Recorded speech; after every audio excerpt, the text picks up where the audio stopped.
सुप्रभात। मैं जगेंद्र राणा। एक जीवन दो जन्म, एक जीवन दो जन्म, यह है आज की हमारी आध्यात्मिक चर्चा का विषय। संतों का मत है कि परमात्मा जब सृष्टि रचना करता है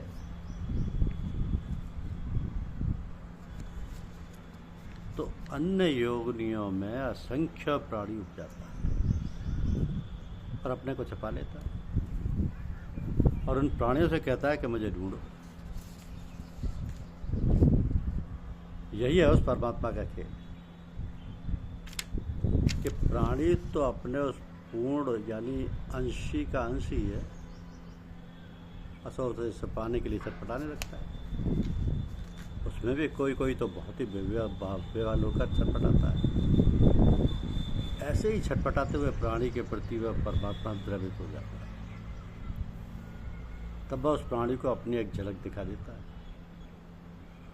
उसी झलक पर दृष्टि जमाकर जीव शनय शनय परमात्मा की ओर बढ़ने लगता है और अंत में पूर्णता को प्राप्त कर लेता है और शरीर छूटने के पश्चात जन्म मृत्यु से मुक्ति पा जाता है।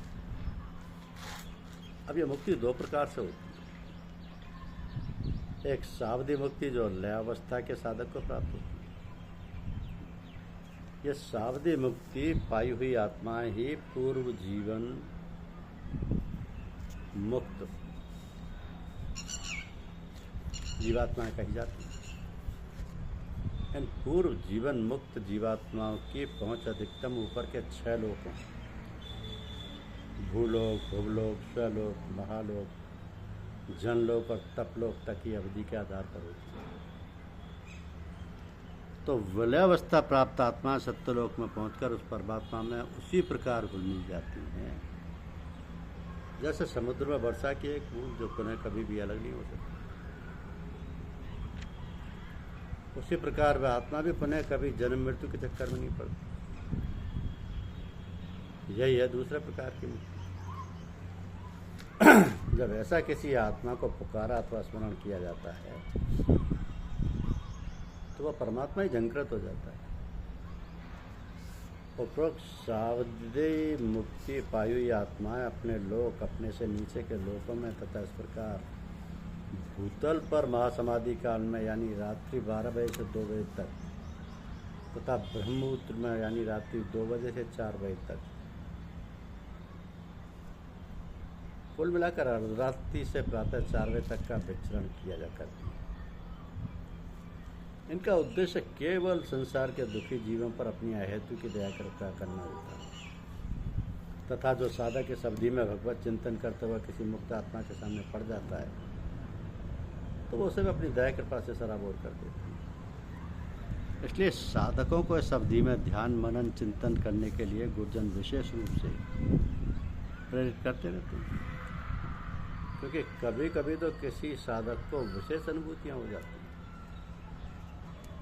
तो ये सावधि मुक्त पाई हुई समस्त जीवन मुक्त जीवात्मा भगवान से प्रार्थना किया करती है कि मुझे पृथ्वी पर भेजकर वहाँ के दुखी जीवों के दुख निवारण हेतु अवसर दो, और ये अपेक्षा रखती हैं कि यदि मेरे द्वारा कुछ जीवों का कल्याण हो सका तो उसके प्रतिफल में मुझे विलयावस्था प्राप्त हो जाएगी तो मेरा भी कल्याण हो जाएगा। ऐसे ही इन पूर्व जीवन मुक्त जीवात्माओं में से जिस पर उस ब्रह्म की दया कृपा हो जाती है उसे ही किसी विशेष कार्य हेतु विशेष स्थान पर निर्धारित समय के लिए भेज दिया जाता है। यह महान आत्मा 2 रूपों में संसार में आती है, एक तो संत पुरुष के रूप में और दूसरी ईश्वरावतार के रूप में। अब चूंकि ये आत्मा उस अखिल ब्रह्म से सीधा संबंध रखते हुए इस भूतल पर अवतरित होती हैं, इसलिए इनका संबोधन अवतार या भगवान कहकर किया जाता है। ऐसी ही महान आत्माओं में राम, कृष्ण, बुद्ध, महावीर, ईसा, मोहम्मद, शंकराचार्य, स्वामी रामकृष्ण, महाप्रभु, चैतन्य, ऋषि दयानंद, स्वामी माया, स्वामी श्रद्धानंद, परम पूज्य महात्मा श्री रामचंद्र जी महाराज, परम पूज्य बाबू जी, श्याम बिहारी लाल जी और परम पूज्य साहब राणा जी साहब आदि जो इस धराधाम पर आए और अपने अपने निश्चित स्थान में रहकर अपना कार्य पूरा करके अपने धाम वापस चले गए। तो हमारे परम आराध्य राणा जी साहब पूर्व जीवन मुक्त महान आत्मा थे, जिनकी पहुंच सर्वोपरि एवं सर्वत्र है। एक बात और है कि महापुरुष कभी कभी कार्य अधूरा रहने पर, कभी कभी भक्तों के अनुनय विनयपूर्वक आग्रह करने पर अपनी निर्धारित अवधि के उपरांत भी संसारी जीवों के कल्याण की भावना से इस संसार में रहने के लिए अपनी अवधि बढ़ा देते हैं। हमारे हृदय पूज्यपाद साहब जी भी अपनी अहेतु की दया कृपा से पूर्व प्राप्त शरीर में ही रहकर हम सबको कृत्य कृत्य करते रहे, जिसके लिए हम सदैव उनके चरणों में आभारी रहेंगे। यही है उनका नूतन जन्म दिवस। तो ये पर्व उसी उपलक्ष्य में, उसी नूतन जन्म दिवस पर मनाया जाता है जिस दिन परम पूज्य साहब जी ने अपनी पूर्व निर्धारित अवधि समाप्त करके पुनः अवधि प्राप्त की थी। उन महापुरुषों के लिए ऐसा करना कोई आश्चर्य की बात नहीं है। इस संदर्भ में एक कथा है कि द्वारकापुरी में रहने वाला एक ब्राह्मण अपने पुत्रों को बुलाकर अपना घर ला रहा था। पुत्री भी पुत्रवती थी। द्वारकापुरी में प्रवेश करते ही ब्राह्मण का वह दोहित्र मर गया। पुत्री विलाप करने लगी। ब्राह्मण भी अत्यंत दुखी हुआ और अधीर होकर अपने घर ना जाकर सीधा कृष्ण दरबार में जा पहुंचा। तो बच्चे के मृत शरीर को भगवान कृष्ण के सम्मुख रखकर बोला, हे कृष्ण, मुझे नाना के जीते जी मेरा दोहित्र मर जाए, ऐसा कोई पाप मैंने नहीं किया। अवश्य ये तुम्हारे किसी कृत्य का परिणाम है, क्योंकि शास्त्रों का प्रमाण है कि जब राजा कोई अनाचार करता है तो प्रजा उसका फल भोगती है। अतः तुम उससे इसी समय जीवन दान, अन्यथा मैं भी अभी यहीं आत्महत्या कर लूँगा, तब इसका फल भी तुम्हें भोगना पड़ेगा। भगवान कृष्ण ने ब्राह्मण को शांत होने को कहा और आश्वासन दिया कि कोई अकृत्य कार्य नहीं होगा। तत्पश्चात अपने प्रिय सखा अर्जुन को साथ लिया और सूक्ष्म शरीर से उस बच्चे की जीवात्मा की खोज में निकल पड़े। क्रमशः ब्रह्मा, विष्णु, महेश, धर्मराज, यमराज स्वर्ग और नरक में जाकर पूछा कि उस ब्राह्मण के दोहित्र की जीवात्मा को आपने अपने यहाँ बुलाया है, परंतु सभी ने नकारात्मक उत्तर दिया। तब पर कारण शरीर से अर्जुन के साथ लेकर ऊपर के लोकों में गए। खोजने से ना मिलने पर बीच में ही अर्जुन से कहा, अर्जुन, अब मैं तुम्हें आगे कारण से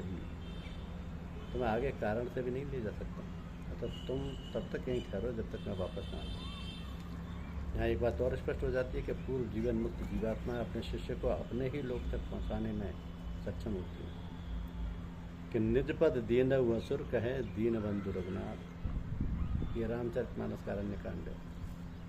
तो योगीराज भगवान कृष्ण आगे बढ़कर विनीत स्वर में कहा कि हे अखिल पार ब्रह्म परमेश्वर, क्या उस बच्चे की जीवात्मा को आपने अपने यहाँ बुलाया? उत्तर मिला, हाँ कृष्ण, मैंने ही उसे बुलाया और वह केवल तुम्हें यहाँ बुलाने के लिए। तुम्हें मात्र 100 वर्षों के लिए पृथ्वी पर भेजा गया था। 111 वर्ष हो गए, तुम अभी तक वापस क्यों नहीं आए? कृष्ण क्षमा चाहते हैं और कहते हैं, महाराज कुछ कार्य शेष रह गया, इसके लिए 1 मास की अवधि और चाहता हूँ, तत्पश्चात आऊँगा। अर्जुन जो वार्तालाप सुन रहे थे घबरा गए। कृष्ण के वापस आने पर अधीरता से पूछा, भगवान क्या आप 1 मास बाद चले जाएंगे? भगवान कृष्ण ने कहा, अर्जुन अब तो जाना ही है। तब क्या था, 101 मास की अवधि में ही गोपियों का हरण तथा यदुवंशियों का सामूहिक संहार हो गया। तो लीलाधारी भगवान कृष्ण पीताम्बर ओढ़कर सोने का बहाना करके लेट गए। बहेलिए ने तीर मार दिया और उच्च निद्रा में सो गए। इस प्रकार योगीराज भगवान कृष्ण ने अपनी 100 वर्षों तक की निर्धारित अवधि के उपरांत भी बहुत दिनों भूतल पर रहकर लीला करते रहे। तो परम पूज्य श्री साहब जी भी महायोगेश्वर भगवान श्री कृष्ण जैसी ही महान आध्यात्मिक विभूति है, जो हम सब पर अपने अहेतु की दया कृपा की वर्षा करते रहे। हम सबको चाहिए कि अहरनिश तन-मन से जुटकर जितना हो सके उनके सेवा समर्पण करें, क्योंकि सत्संग शब्द उच्चारण करने में सत और संग उच्चारित होते हैं,